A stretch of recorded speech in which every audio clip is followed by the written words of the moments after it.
아홉 번째 시간입니다.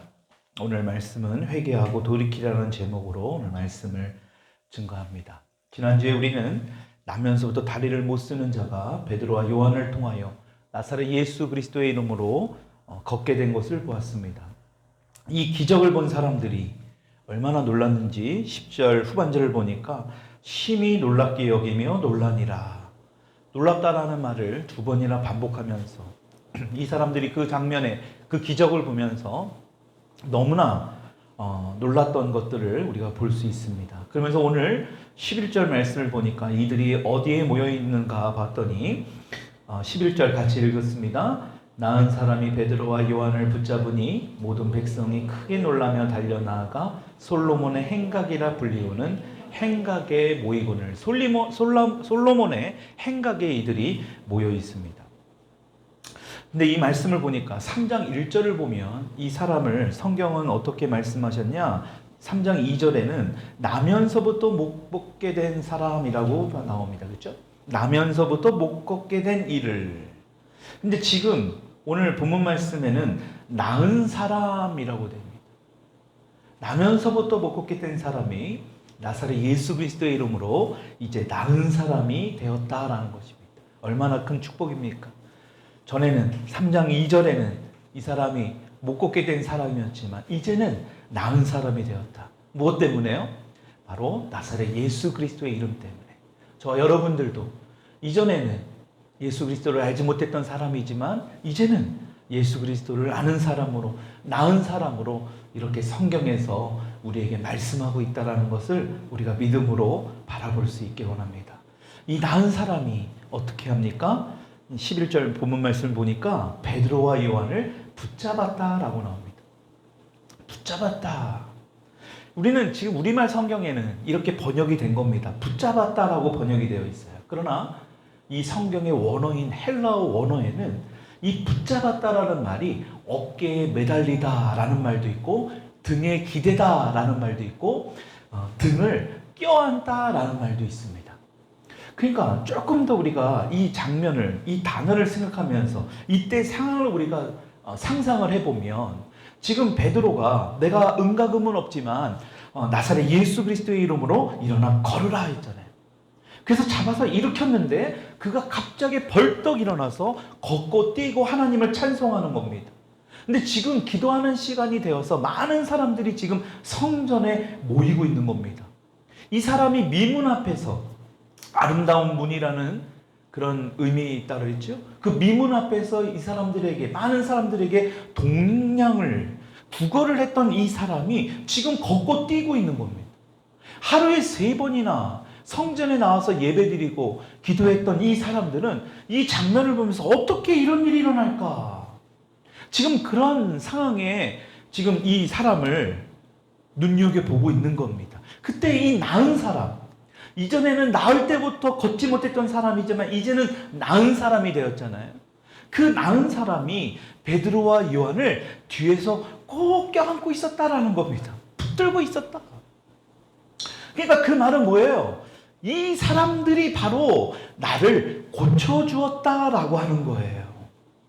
그러니까 지금 많은 사람들이, 거기에 모여있는 많은 사람들의 지금 주목을 어디 하고 있습니까? 지금 이 사람이 껴안고 있는 베드로와 요한을 향해서 지금 주목하고 있다라는 것입니다. 저는 오늘 이 말씀을 보면서 우리가 다시 한번 생각해 봐야 돼요.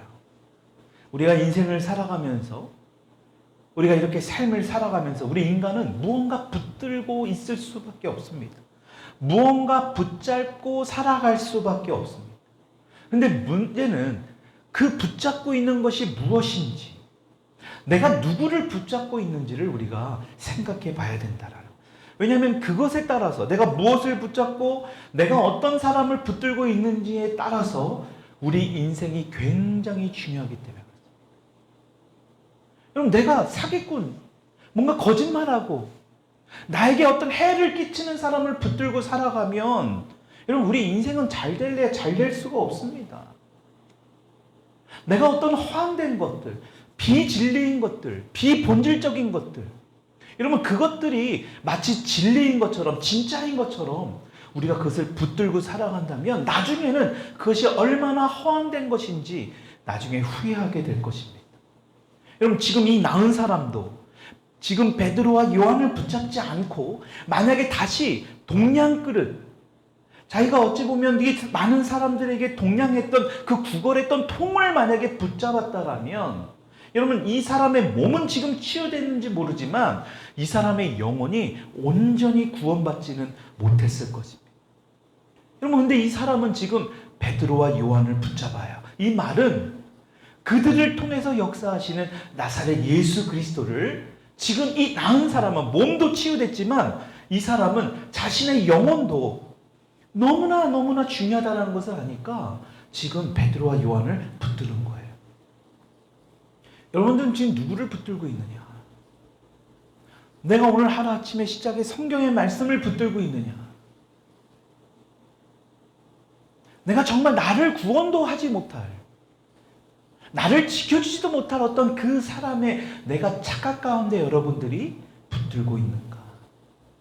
여러분, 다시 한번 이 말씀을 통해서 나사렛 예수 그리스도를 붙들 수 있는 여러분들의 인생이 될 수 있기를 축복합니다. 예수님만을 붙들어야 해요. 여러분, 지금 베드로가 지금 자신을 붙들고 베드로와 요한을 이렇게 콕 뒤에서 안고 너무나 감격해하고 있는 그 사람들이, 그것을 보고 있는 사람들이 지금 베드로에게, 요한에게, 자신들에게 막 뭐합니까? 달려들어요. 지금 막 오고 있는 겁니다. 모든 사람들이 지금 크게 놀라면서 지금 막 달려드는 거예요. 와, 기적이 일어났다 하면서 막 난리가 난 거겠죠. 그런 사람들을 향해서 베드로가 뭐라고 얘기합니까? 12절입니다. 같이 읽읍시다. 베드로가 시작.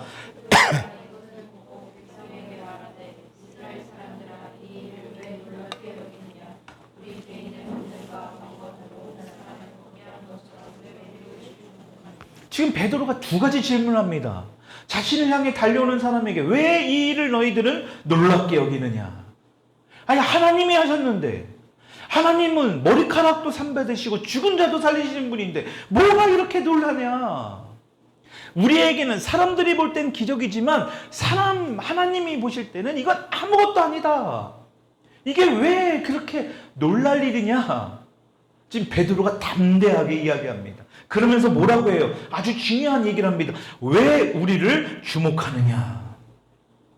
왜 너희들이 이 일에 놀라느냐? 라고 말하면서 왜 우리를, 요한과 베드로를, 왜 나은 사람을 지금 주목하고 있느냐? 왜요? 너희들이 지금 바라보는 것처럼 내가 고친 것이 아니다. 그러니까 바로 우리를 주목할 필요가 없다라는 거예요. 여러분, 베드로도 만약에 이 사람들 앞에서 내가 이 사람을 고쳤다고 하면 정말 많은 사람들에게 인기를 끌 수 있는, 정말 어떤 지도자의 모습, 어떤 리더의 모습으로 그런 살아갈 수 있지 않겠습니까? 그럼 베드로도 그런 마음이 없었겠어요? 은근슬쩍 자기가 한 것처럼 할 수 있었을 거예요. 근데 베드로는 결코 그런 행동을 하지 않습니다. 그러니까 여러분, 놀라운 기적이 일어난다 하더라도 내가 우쭐댈 이유가 하나도 없어요. 하나님이 하신 건데. 지금 베드로는요, 이러한 모습을 통해서 우리에게 굉장히 변화된 모습을 보여주고 있어요. 여러분, 얼마 전까지만 해도 예수님이 살아계실 때 가장 옆에, 예수님 가장 최근에, 최측근으로 자신들을 세워달라고 어머니까지 나섰던 그들입니다. 근데 지금 그런 모습은 온데간데 없습니다. 오히려 베드로는 지금 사람들이 많이 달려드는 이런 기회를 복음을 전하는 기회로 삼아버립니다. 13절 같이 읽읍시다. 시작. 야곱의 하나님 곧 우리 조상의 하나님이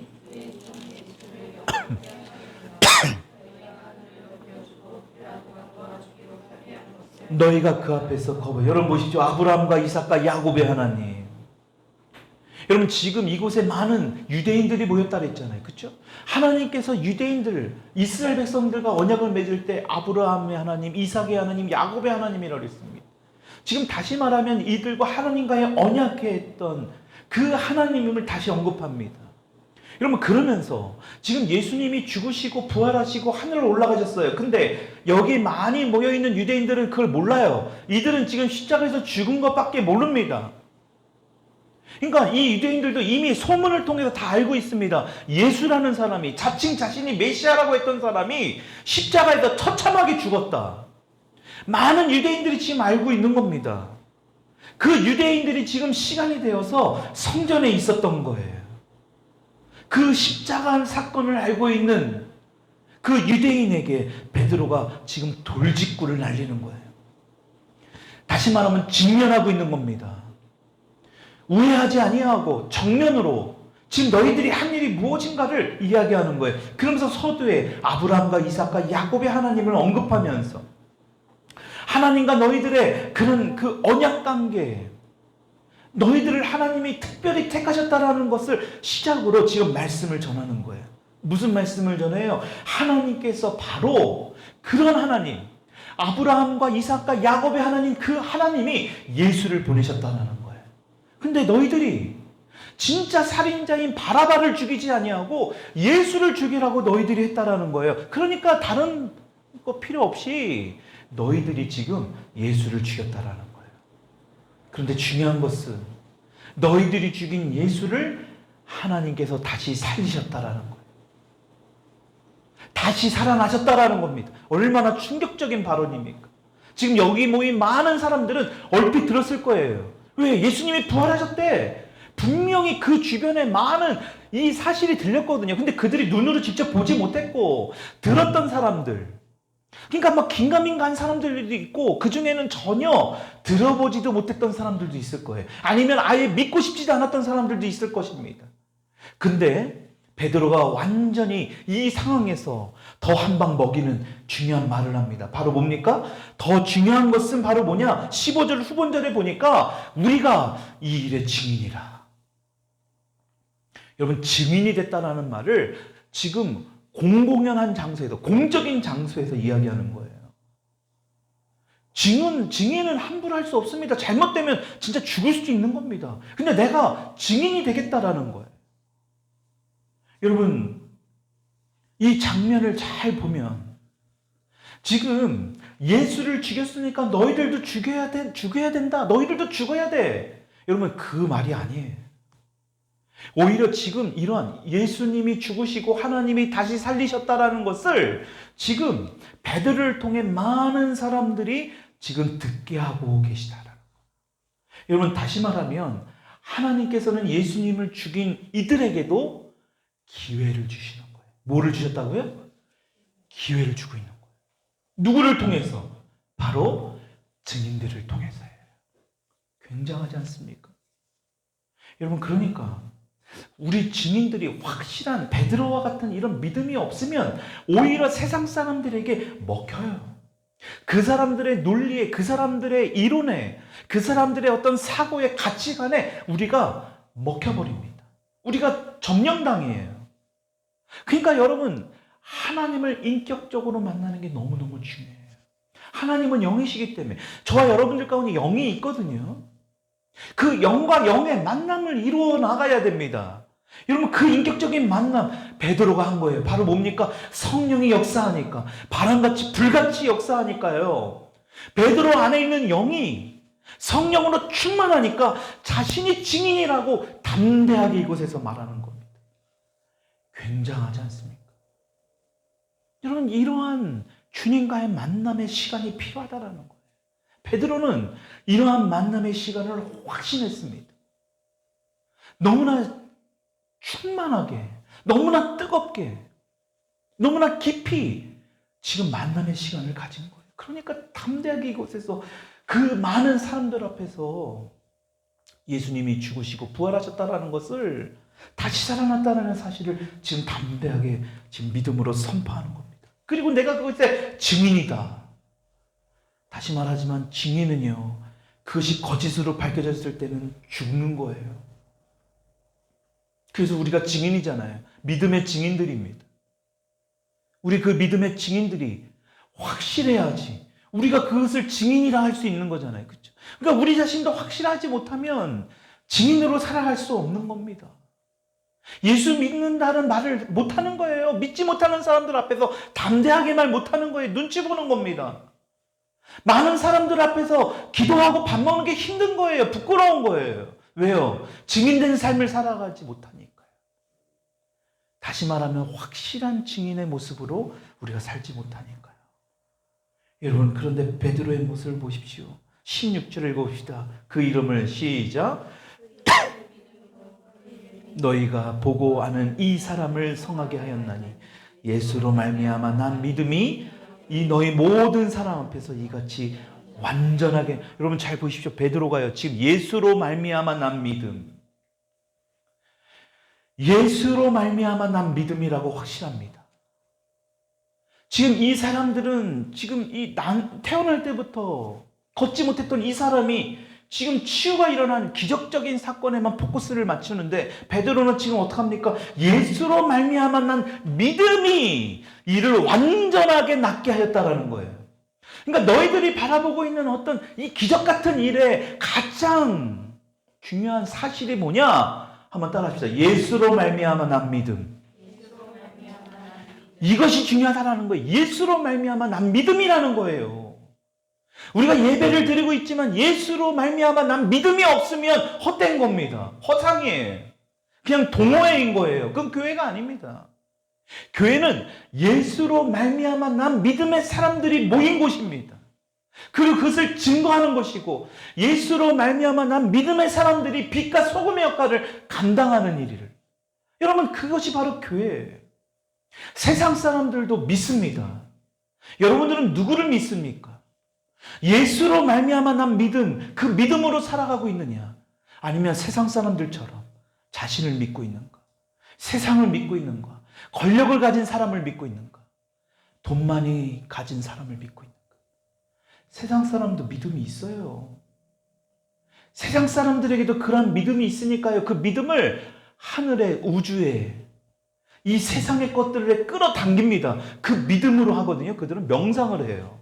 그래서 그것을 실제로 끌어당김의 법칙을 통하여 부의 어떤 그 자신의 권력에 이루는 사람들이 있어요. 그게 긍정적인 사고방식. 그것을 믿습니다. 여러분, 그 안에 예수가 없으면, 예수를 믿는 믿음이 아니면 그것은 다 미신이고 헛된 것들입니다. 그러니까 다 자기계발서를 보세요. 너를 믿어라. 네 자신을 믿어라. 네 안에 있는 능력을 믿어라. 아니요. 우리 안에 물론 능력이 있습니다. 근데 우리 안에 있는 그 능력은 우리 안에 계신 예수를 통한 믿음. 오늘 베드로가 고백한 예수로 말미암아 난 믿음. 여러분, 이것이 우리의 삶의 중심이 되어야 된다는 거예요. 여러분, 이것이 세상 사람들과 그리스도인의 차이예요. 우리는 오직 예수 그리스도를 믿는 믿음. 여러분, 지금 베드로도요, 이 예수를 믿는 그 믿음이 이 사람을 완전하게 낫게 했다. 다시 말하면 베드로는 나사렛 예수 그리스도의 이름에 능력이 있고 권세가 있다는 것을 확신한 겁니다.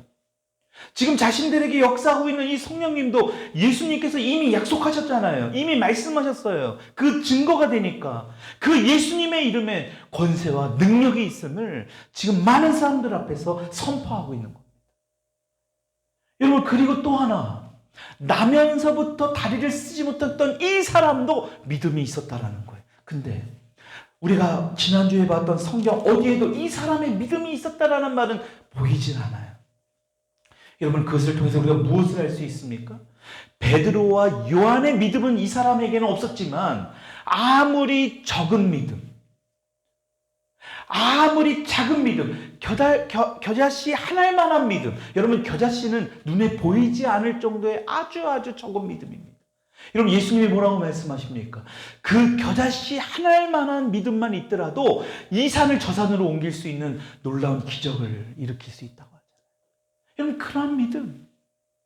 여러분, 이 사람에게 아주 그러한 작은 믿음이 없었다면, 그것을 거부했다면 이 사람은 일어나 걷지 못합니다.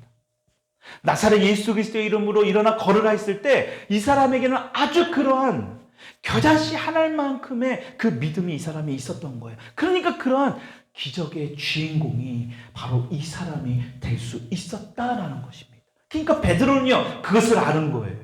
바로 뭡니까? 예수로 말미암아 난 믿음. 다시 한번 따라합시다. 예수로 말미암아 난 믿음. 예수로 말미암아 난 믿음이, 여러분들 오늘 이 입술로 이것을 고백할 때에 여러분들에게 아주 작은 겨자씨 하나할 만한 믿음들이 만들어져 나아가는 거예요. 여러분, 이것이 바로 기적이에요. 놀라운 중요한 씨앗이 된다. 아주 중요한 미랄이 된다라는 거예요. 여러분, 그러니까 이제 베드로가 너희들도 이제는 예수를 믿고 돌이켜야 될 것을 얘기합니다. 17절 말씀 읽어봅시다. 시작. 형제들아, 그리하였으며 18절. 그러나 하나님의 모든 선지자의 입을 통하여 고난 받으실 일을 미리 알게 하신 것을 이와 같이 베드로가 이제 너희는 죽었다. 너희 똑같은 죄를 받을 것이다. 너희 이제 멸망할 것이다. 이게 아니라 오히려 뭐라고 해요? 위로해 주잖아요. 뭐라고 해요? 형제들아, 너희가 알지 못하여서 그리한 것이다. 다시 말하면 너희가 몰랐기 때문에 그런 행동을 한 것이야. 여러분, 이 말은 마치 예수님께서 십자가에 못 박히셨을 때 하나님께 이런 기도를 하잖아요. 하나님, 저들이 하는 죄를 알지 못합니다. 그러니까 저들의 저 죄를 용서해 주세요.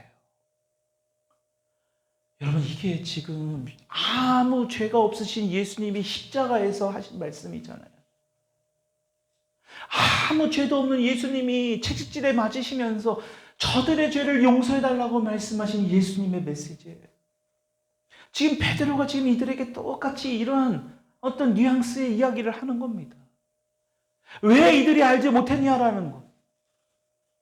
여러분, 지금 베드로는 너희들이 알지 못하였다. 여러분, 이 말의 의미가 뭐예요? 영적으로 무지했다라는 겁니다. 너희들이 그냥 눈으로 보는 것만, 이미 말씀을 통하여 이사야 선지자나 요엘 선지자를 통해서 이미 말씀하셨는데 그 고난에 대해서 지금도 보세요. 18절을 보니까 고난 받으실 거에 대해서 이미 말씀해 주셨는데 너희들은 그것을 알면서도, 어찌 보면 알면서도 알려고 하지 않았고 그 영적인 눈이 닫혔기 때문에 하나님의 이러한 역사를 너희들이 알지 못했다라는 거예요. 하나님이 이미 다 말씀해 주셨는데, 그래서 너희들이 이제 아무것도 그것을 알지 못해서 한 것이니까 이것이 중요하다라고 선포합니다. 19절이에요. 그러므로 읽어봅시다. 시작. 그러므로 너희가 회개하고 돌이켜 너희 죄 없이 함을 받으라. 이같이 하면 새롭게 되는 날이 주 앞으로. 여러분, 그러므로, 그렇기 때문에 앞에 있는 모든 것들을 지금 결과적으로 어떻게 해야 되느냐 구체적으로 설명하려고 하는 겁니다. 그러면서 뭐라고 해요? 회개하고 돌이켜라. 이전에는 너희들이 몰라서 죄를 지은 건데 중요한 것은 몰랐다고 해서 끝날 수는 없다라는 거예요. 그러니까 뭐예요? 회개라는 거예요. 여러분, 회개는 다른 것이 아닙니다. 한번 따라합시다. 회개는 하나님과 동의하는 것. 회개는 다른 것이 아니라 하나님과 동의하는 것입니다. 동의.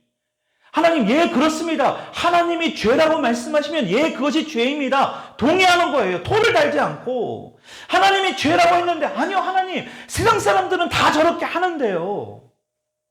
아니, 세상 사람들 다 저렇게 잘 살고 있지 않습니까? No, 그건 회개가 아니에요. 하나님이 그렇다고 하면 그냥 그 즉시 동의하는 거예요. 인정하는 거예요. 죄라고 인정하는 겁니다. 그리고 그것을 돌이키는 거예요. 그래서 회개라는 이 한자어의 뜻도 회가 후회할 때 회, 개는 개선한다, 뭔가 고친다라는 의미, 바로 이게 회개예요. 후회하는 것으로 끝나지 않고 그것을 고치는 것. 그러니까 지금 베드로가요, 회개하고 돌이켜야 된다. 지금 이 베드로의 설교의 가장 중요한 핵심을 지금 그러므로 이야기하면서 많은 사람들 앞에 선포하는 거예요. 누구처럼 하라는 거예요. 베드로 자신은 바로 이것을 경험했기 때문에 회개해봤잖아요. 3번이나 예수님을 배신했습니다. 베드로가 예수님을 배신했지만 베드로는 후회하고, 아니, 내가 몰라서 그랬어요 라고 하지 않았습니다. 알지 못하였어요. 그래서 그것으로 끝나지 않았어요. 베드로는 회개했다라는 거예요. 돌이켰다라는 겁니다. 여러분, 중요한 것은 이렇게 회개할 때 놀라운 2가지의 역사가 일어날 것을 본문 말씀을 통해서 베드로가 증거해요. 19절 읽어봅시다. 시작. 그러면 너희가 회개하고 돌이키면 어떻게 한다요? 너희 죄 없이 함을 받으라. 죄 없이 함을 받으라. 그냥 죄 용서를 받는다고 하지 않고 죄 없이 함을 받는다라고 지금 말씀하고 있습니다. 증거하는 거예요. 죄 없이 함, 그냥 용서를 받는다 이렇게 설명할 수도 있는데 베드로는요 죄 없이 함을 받는다라고 표현하고 있다는 것을 우리가 눈여겨봐야 됩니다. 영어 성경에는 wipe out으로 되어 있습니다. 와이퍼 아시죠? 차 닦는 와이퍼. 와이퍼는 완전히 닦아버리잖아요. 그렇죠?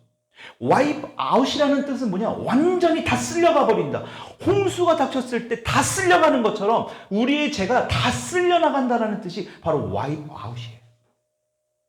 그러니까 지금 죄 없이 함을 받는다는 것은 우리의 죄가 완전히 깨끗함, 흔적도 없이 다 사라지게 된다. 어떻게 했을 때? 회개했을 때라는 거예요. 죄 없이 함을 받는다. 용서 정도가 아닙니다. 죄의 흔적조차도 없어지게 된다. 그리고 두 번째로 어떤 일이 일어나느냐? 너희 죄 없이 함을 받으라. 이같이 하면 새롭게 되는 날이 주 앞으로부터 이를 것이다. 새롭게 되는 날. 이전 성경에는 유쾌한 날, 즐거운 날, 완전히 새롭게 되는 날, 통쾌한 날. 그러니까 회개하는 것은 기분 나쁘고 어떤 안 좋고 그것이 아니라 죄 없이 함을 받을 뿐만 아니라 죄가 완전히 그냥 홍수에 모든 것이 다 쓸려나가듯이 완전히 새롭게 되는 것뿐만 아니라 유쾌하고 통쾌하게 되는 새롭게 되는 날이라는 것을 지금 베드로가 선포하는 겁니다. 굉장하지 않습니까? 여러분 그럼에도 불구하고 우리가 회개하지 않는다면 그것은 양심에 화인 받은 자예요. 여러분 그래서 우리는 회개할 수 있는 여러분 그래서 우리 성령님께서 뭔가 우리 마음 가운데 회개해야 된다는 어떤 마음을 주신다는 것은 그 즉시 회개하기를 원하시는 성령님이 우리에게 계속 말씀해 주시는 거예요. 우리를 돕는 자잖아요. 성령님이라는 의미의 돕는 자라는 뜻이 있잖아요. 변호자라는 뜻이 있습니다. 하나님 앞에 이러한 죄를 하나님과 막힌 담을 허물 수 있는 그것을 회개할 수 있는 그런 기회를 그러니까 너희들이 이러한 것을 회개해야 된다. 걱정하지 말고 회개하면 된다.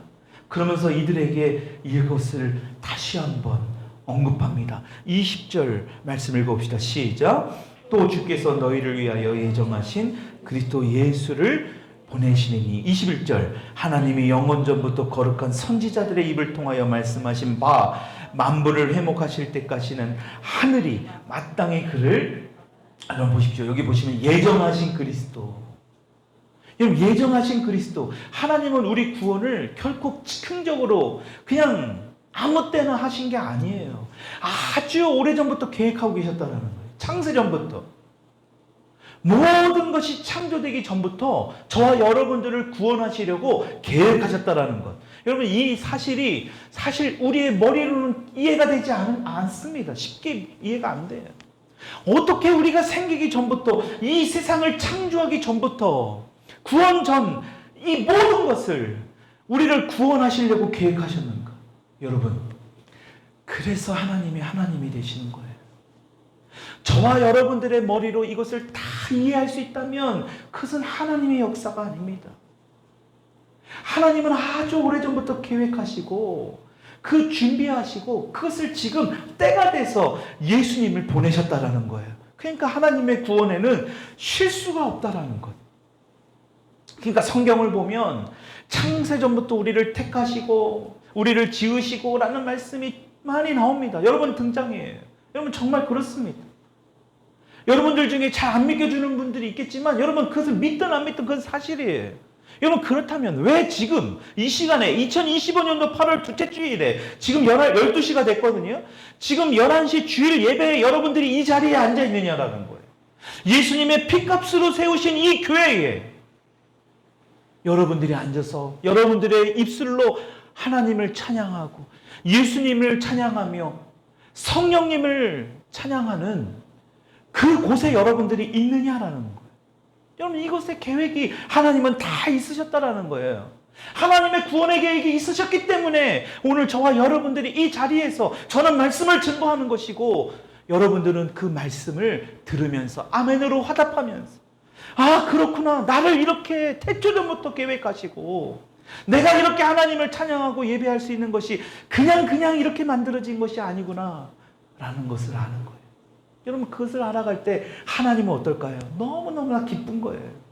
그 사실을 알 때, 내가 너희를 얼마나 사랑한다는 것을 아실 때 뭐 하는 거예요? 그럴 때 주님이 뭐 해요? 우리에게 그 복과 은혜를 더해 주시는 거예요. 근데 거꾸로 하나님, 그것은 안중에도 없고요, 태초부터 우리를 계획하시고 구원하신 그것은 안중에도 없고 그냥 복과 은혜만 주세요. 여러분, 그래도 하나님은 주셔요. 좋으신 분이니까 그거 축복을 주십니다. 근데 그게 전부가 아니거든요. 그 축복 가지고, 그 은혜 가지고 우리가 만족해서는 안 돼요. 더 큰 하나님의 복과 은혜가 있는데 그것에만 만족하며 살아가는 기복신앙인들이 너무나 많이 있다라는 거. 여러분, 우리는 이 사실에서 벗어나야 돼요. 오늘 이 말씀을 보십시오. 베드로는 이것을, 이 진리의 말씀을 너무나 명확히 알았기 때문에 그 많은 사람들 앞에 이것을 증거하는 거예요. 예정했다, 이미 계획했다, 예수님을 이미 너희들에게 정확한 때에 하나님이 예비하시고 보내셨다라는 것입니다. 그러면서 뭐라고 얘기해요? 모세, 사무엘, 지금 또 누구를 얘기합니까? 아브라함을 언급하면서 이 선지자들을 통하여 계속해서 말씀하신 것, 이 선지자를 통하여 너희들에게 앞으로 장차 오실 예수 그리스도가 이들을 통하여 말씀하셨다라는 사실도 지금 이 베드로가 언급하는 겁니다. 지금 보세요.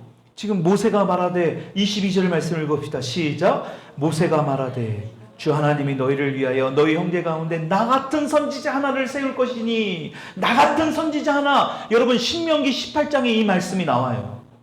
바로 예수 그리스도를 이야기하는 겁니다. 1500여 년 전에 모세가 한 말을 지금 다시 언급하면서, 왜? 이들은 지금 이미 구약 성경에 능통한 자들입니다.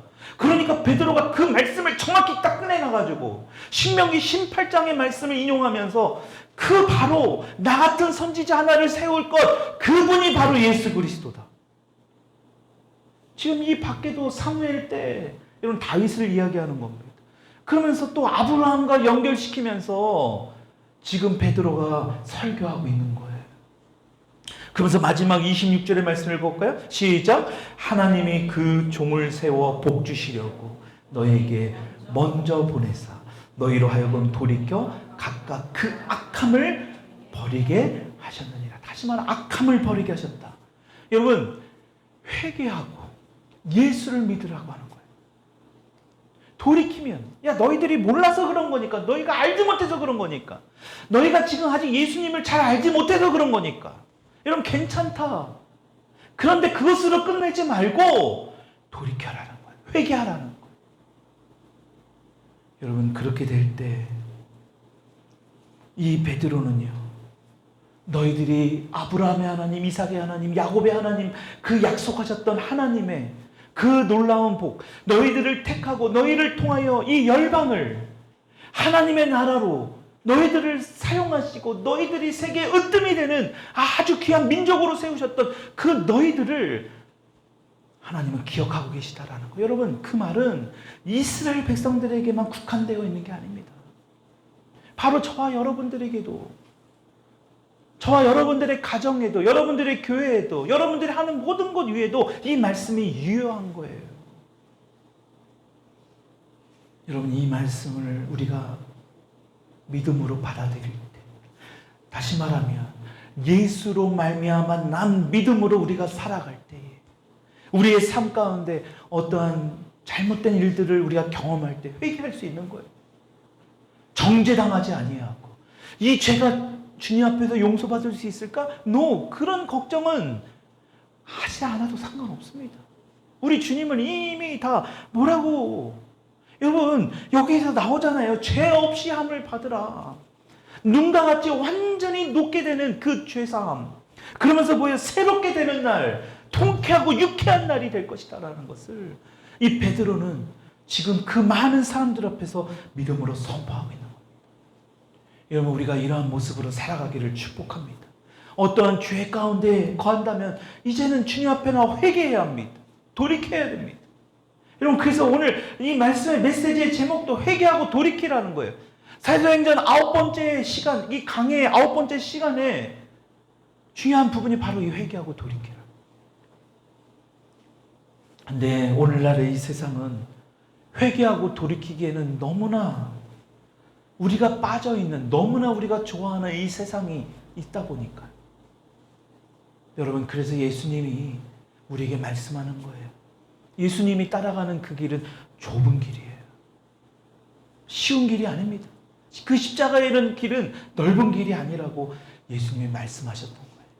여러분, 우리가 이 시간에 이 말씀을 생각하면서 온전히 주님 앞에 우리가 죄 지은 것이 있다면 온전히 회개하고 돌이켜서, 아직 예수님을 인격적으로 만나지 못한 분들이 있다면 그 예수님을 인격적으로 만나서 정말로 베드로의 고백처럼, 아니다, 너희들이 그렇게 사는 것은, 너희들이 그랬던 것은 몰라서 그런 것이니까 이제라도 회개하고 돌이켜야 된다.